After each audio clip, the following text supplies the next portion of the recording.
저는 서울 사는 70대 여성입니다. 저는 젊었을 때 남편이랑 사별하고 저 혼자 억척스럽게 일해서 아들 둘을 키웠어요.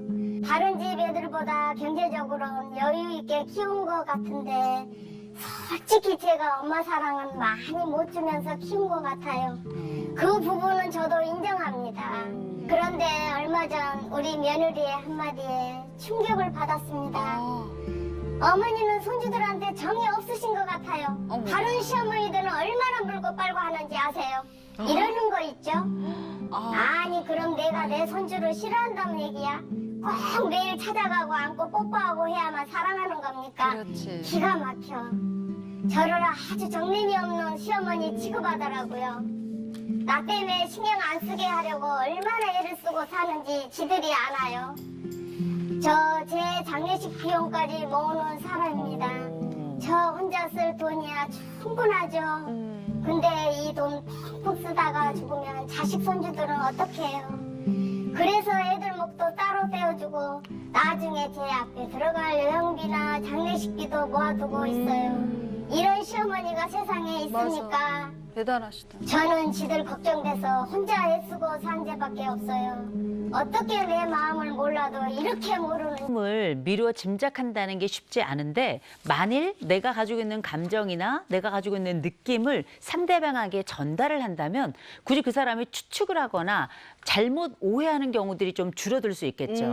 지금 사연을 주신 어머니 같은 경우는 가만 살펴보세요. 네. 마치 평생을 굉장히 심각한 전쟁 속에서 자기만의 참호와 요새를 통해서 자기 가정을 지키는 노병 같은 느낌이에요. 여기까지 어떻게 왔을까? 얼마나 힘들었을까? 그걸 자식들이 알까? 이런 생각이 들 정도로 철저하게 준비하면서 내 자식들 잘 키워내고 며느리 맡고 그리고 이제 손주까지 보면서 일가를 이루셨습니다. 정말 잘하셨어요. 네. 그 여정이 정말 쉽지 않으셨을 겁니다. 맞아요. 정말 칭찬드리고요.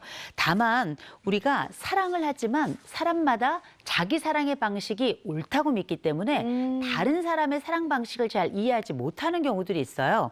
그렇다 보니까 실제 보통 우리가 알고 있는 할머니들 물고 빨고 아유 내 새끼 내 똥강아지 이렇게 설명하고 이렇게 말씀하시고 이렇게 표현하시는 분들이 있는 반면에 은근한 방식으로 나만의 방식으로 피해주지 않는 방식으로 대신에 어떤 도움을 줄까를 혼자 생각하면서 그 사랑을 고민하는 분들도 계시단 말이에요.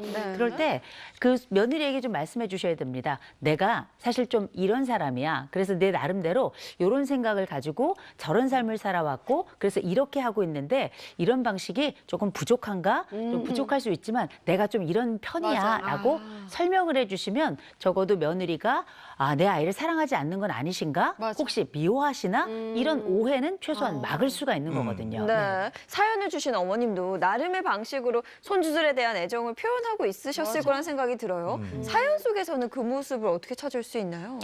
우리가 지금 말씀하신 사연만 봐서는 조금 차갑게 느껴지는 할머니로 보였을 가능성이 있어요. 그런데 이 할머니가 할머니로서의 모습은 잘 나타나지 않지만 자식을 어떻게 사랑했나 한번 보세요. 사람의 사랑의 방식은 되게 유형을 가지고 있습니다. 그래요. 아마 자식을 사랑했던 그 방식으로 그렇게 손주들도 사랑할 가능성이 굉장히 높아요. 그렇게 보자면 제일 먼저 이 할머니가 가지고 있는 사랑의 방식의 첫 번째, 피해는 주지 않아야 되겠다라는 건 아주 명백한 기본적 전제가 될 거고요. 두 번째로는 이 어머니는 보니까 요청을 하시면 그때 딱딱 반응해 주는 아주 합리적 반응을 해주시는 분인 것 같아요. 아마도 손주들에게 요청하면 반응하기 위해서 딱 스탠바이 준비하고 계신 분일 가능성이 굉장히 높은데 네. 중요한 건 손주들이 요청을 안 하네요. 아유. 이런 아쉬운 면이 좀 있는 상태인 것 같고 무엇보다 이 할머니의 사랑 방식 중에 조금 어려움이 있다면 네. 감정 표현을 잘 안 하는 분들인 거예요. 이를테면 우리가 감정형, 사고형 두 가지 형태를 봤을 때 감정형은 마음, 느낌, 온도 이런 것에 관심을 가지고 있다면 사고형은 판단, 합리 그리고 어떻게 될 것인가에 대한 결과적 추론 이런 논리에 집중하고 있기 때문에 그 단어들이 굉장히 따뜻한 면이 좀 부족할 수 있어서 그 사정을 잘 모르는 손주들 같은 경우는 우리 할머니는 차가워 이런 느낌을 받을 수가 있거든요. 네. 그래서 아마도 무뚝뚝한 할머니로 인식되지 않을까라는 생각은 좀 듭니다.